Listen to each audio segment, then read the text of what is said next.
Welcome to the Polgar Chess University. This will be a real fun lesson. We learn about king chases, and you'll see how dangerous it is when a king wanders around in the middle of the board with still a bunch of pieces on the board. And then I'll tell you about the fried liver attack, which is perhaps one of the most popular chess openings in beginner intermediate level.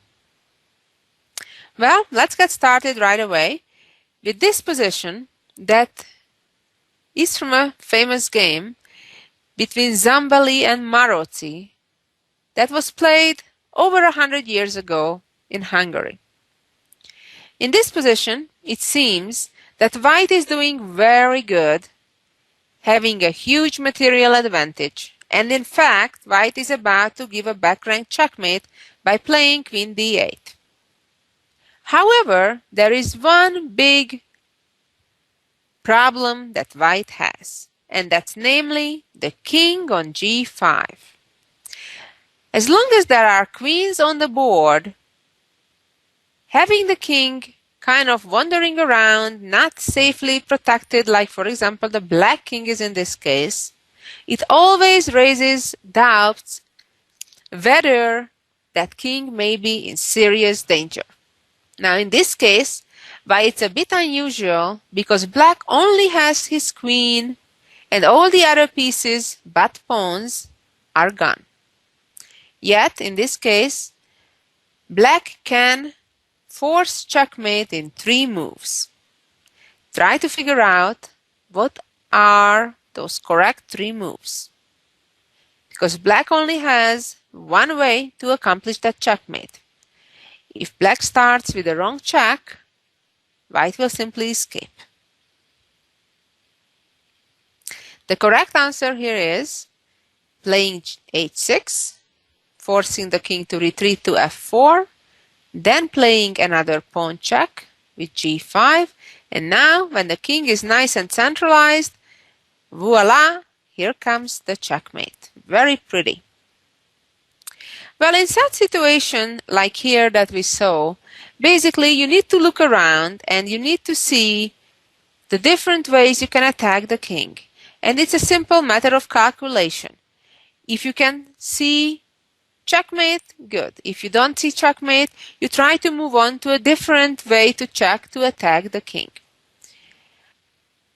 Let's move on to the next example when the goals will be very, very similar. Here we go. In this position, white has sacrificed the queen a couple of moves ago to reach this winning position. Here, the situation is not terribly difficult, at least the first move. It's rather obvious because when we're down a queen, we normally only look for forceful moves. And there is only one reasonable forceful move here for white, and that is moving the knight to d5, chasing the black king right to the middle of the board. And now white can force checkmate in just 2 moves. It's very important to look at all your options, and here white has a number of them. White could move the bishop to f4 or the pawn from f2 to f4, and yet neither of those are the correct solution. Here, white needs to be careful, making sure the black king doesn't escape somehow on the queen side. Did you figure out how can white checkmate?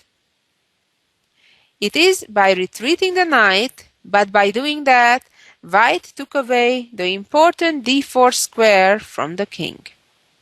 Now it leaves black only with one option, that is to take the pawn, and then knight retreats to c3, and again checkmate right on the middle of the board.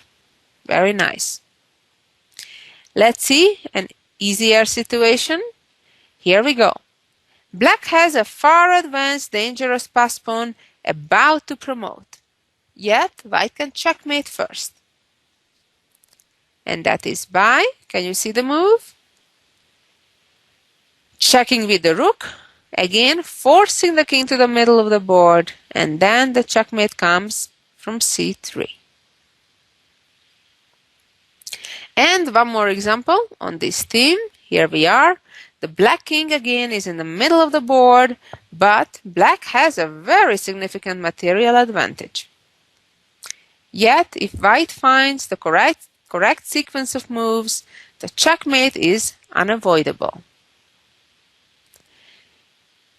Here, white is able to use the discovery to his help, and the correct check is, try to find it yourself first before you go any further, and that correct check is knight e2, leaving black with only one response, and then the knight appears from the other side, announcing checkmate. Now I'd like to move on to the fried liver attack. And that's a very cool name, but in reality it's a opening variation that was invented back in early 17th century. That's a long time ago, almost about 400 years ago. It's quite amazing that thanks to the chess notation, we succeeded to preserve all those important and beautiful games, and we can learn from them. And this game was played by Polerio versus the Arminio in 1610 in Rome. Let's see how this game developed. The fried liver attack starts with these starting moves, and white plays knight g5, starts an immediate attack on the f7 pawn. Black plays d5, white takes, black takes, and white immediately sacrifices the knight on f6 in order to force the black king out from its starting position and strip the king from the right to castle.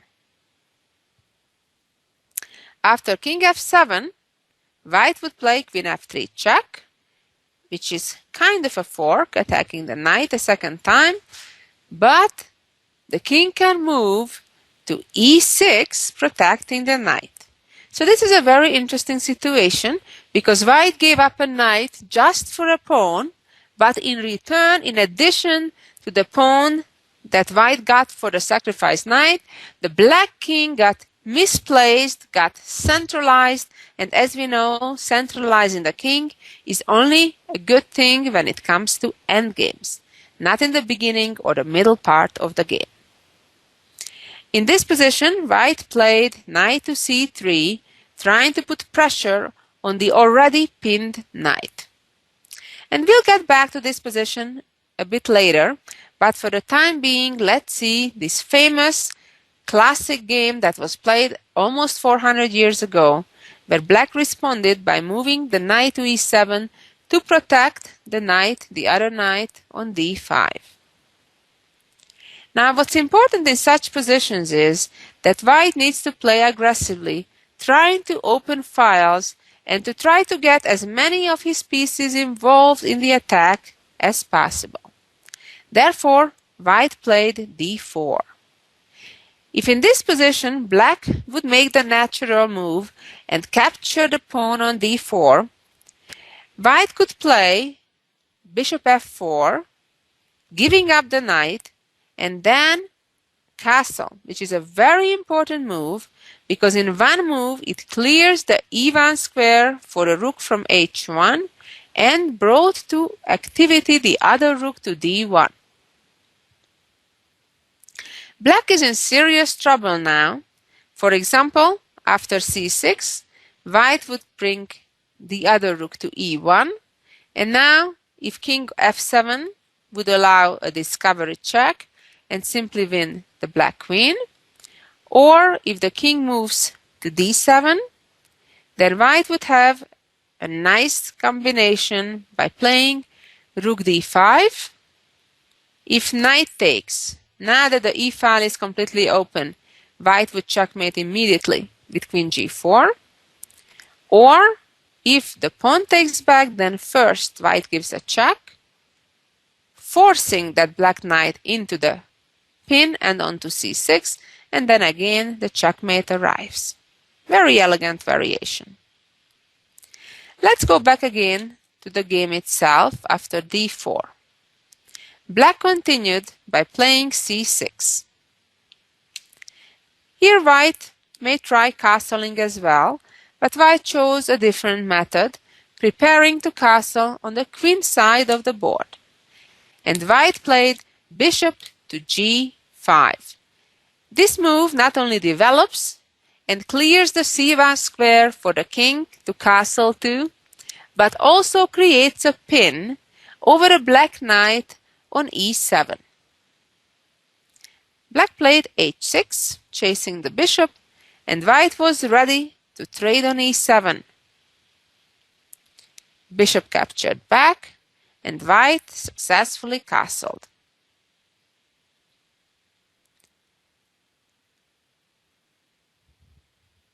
And black played rook f8, attacking the queen, queen e4. Black's problem here is that the e5 pawn is about to be captured, and then probably the knight on d5 as well. Let's see how the game continued. Rook captured on f2, and pawn simply captured on e5. In such positions, we can trust our intuition that white simply has enough compensation for the piece because the enemy king is wandering around in the middle of the board. Black played bishop to g5, check, king b1, and rook d2, a logical attempt trying to get rid of that active rook on d1, and as we know, trading pieces typically helps the side that's ahead in material. White played h4, attacking the bishop, the one that protects the rook. Therefore, the rook was first to trade, and white captured back, and black captured the pawn. And now simply knight captures, pawn captures, and rook captures. Now it's clear that black is in major trouble. White has a discovery in the air. Queen had to move. At least the queen found a place where there is no discovery attack on the queen. But the problem is still the black king, not the queen, which is of course even a bigger problem. Here Polario played rook d6, a double check, which is certainly a good move, although according to our silicon friends it was even more powerful to give the check from d4 and then follow up with queen d5 with a dual checkmate threat, queen d8 and queen f7 at the same time, against which black would be helpless. Let's go back again to the game position. The game also ended real quick. After rook d6, king e7, and white played rook g6. Of course, black may be able to prolong the game a bit longer by giving up the queen for the rook, but black in the game played queen d2, then followed rook takes pawn on g7, king f8, rook g8 check, king e7, and queen h7 checkmate. A truly brilliant game that I believe was the first in the many games played later in this interesting gambit, the fried liver attack. Let's move on to a next game that was played by the famous, one of the best players of his time, Greco, also played about 10 years after the game we just saw in 1620. Again, a game played a long time ago. Here we go. Again, the game started in a very similar fashion. Guccio piano and a variation that's called the fried liver attack. Here we go. Knight f7. And the game continued in a similar way. King f7. Queen f3 check. king e6, protecting the knight. And now knight c3, knight e7. And so far the previous game and this game are identical. And here, instead of d4 immediately, Greco castled, which is also quite good, as we shall see. Black responded again with c6. The idea now is that Black would like to somehow hide away his king to some more peaceful location out of the lines or diagonals of attack. And White continued with rook e1, bishop d7, and came d4. White is winning now a second pawn, which is almost enough compensation in itself for the sacrificed knight. As we know, 3 pawns generally equal a knight or bishop. Here, in addition, of course, Black needs to seriously worry about the safety of his king. Let's see what would happen if in this position the Black king would try to hide and move to c7. White now would proceed by capturing on d5 and capturing on d5 a second time, and then bring his bishop into the game, creating serious discovery with the rook, for example, moving to e8 next.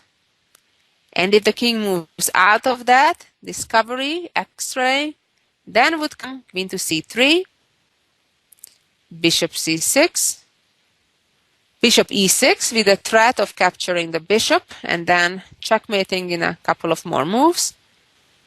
Queen d7, defending against that, and the double up on the e-file with a deadly threat of rook e8. And again, Black is in serious trouble. Let's see how Black continued in the game.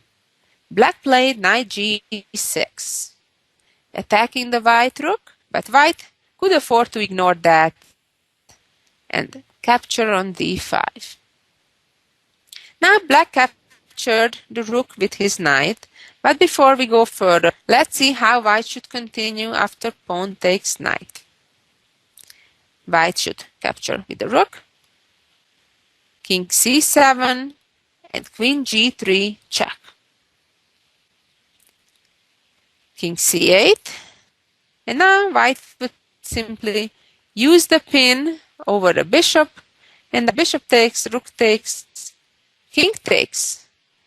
Not only that White already has a good position, but White can win another bishop by playing queen g5 fork. Again, time to return to the game continuation, and in this position, as I mentioned, Black chose inferior knight takes rook.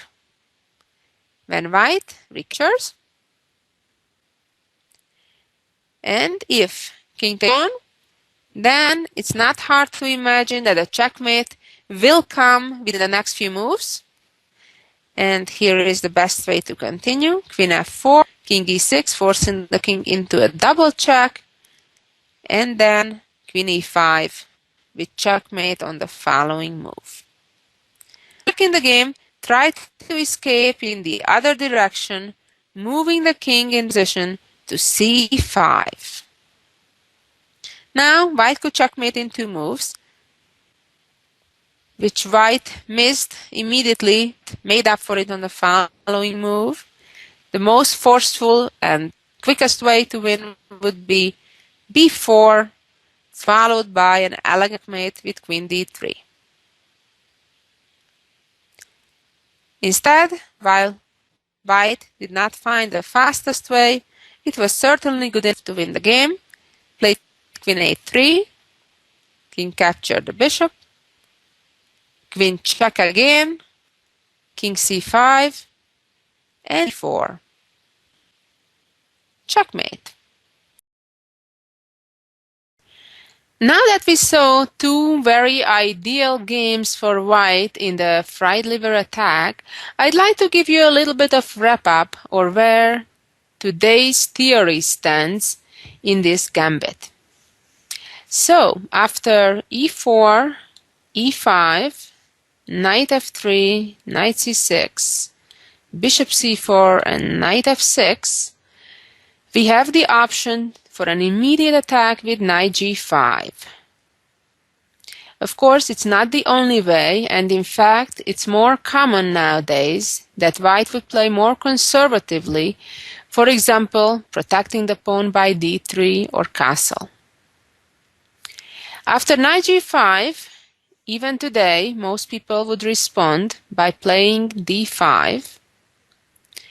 And after pawn takes pawn, however, black's best option is not to recapture the pawn on d5, but can choose from a number of extremely sharp and interesting continuations. For the longest time, theory considered clearly the best choice to play knight a5 and then follow it up with bishop b5 check and c6, pawn takes, and black would be a pawn down for a relatively long time. However, the white pieces would have no harmony. Oftentimes, the white knight would end up on h3 and black would have an advantage in development.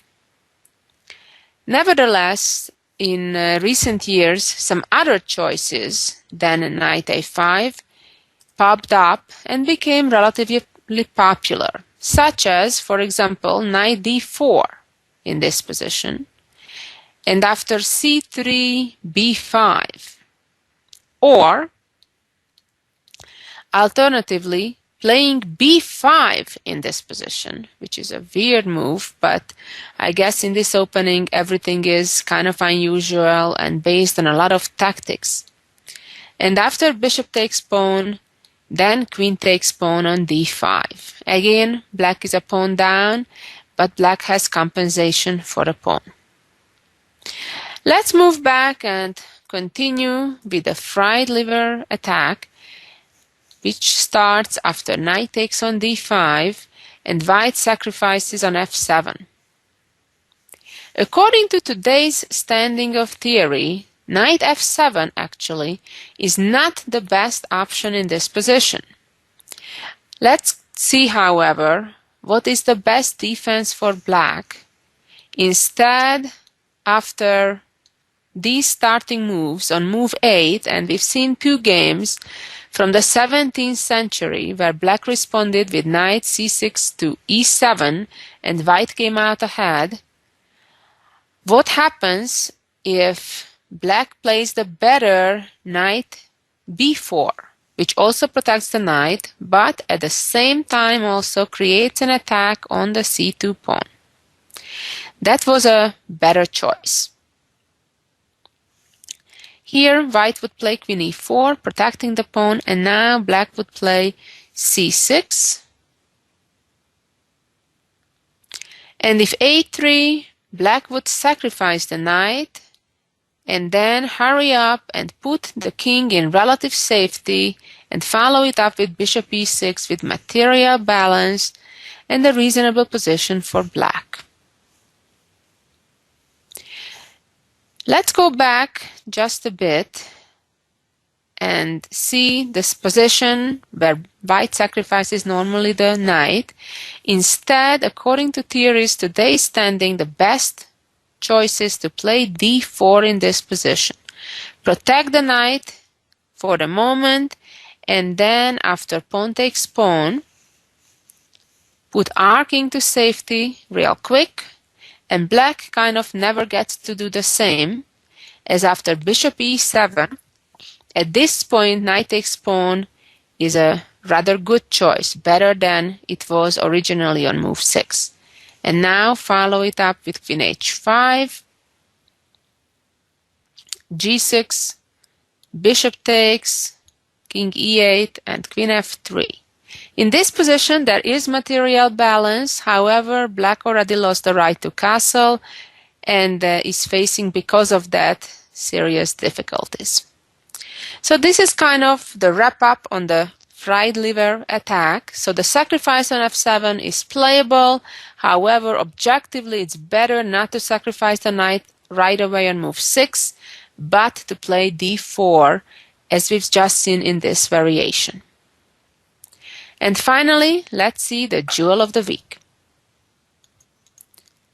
In this position, Black, who was Grandmaster Schlachter, had the option to simply move his queen away from danger. However, he found a brilliant way not to waste time and win. Try to find the correct best continuation here. And here is the answer to the puzzle. Black can afford to sacrifice the queen by capturing White's knight, and if Black captures the queen, then a checkmate in 4 follows. Quite brilliant.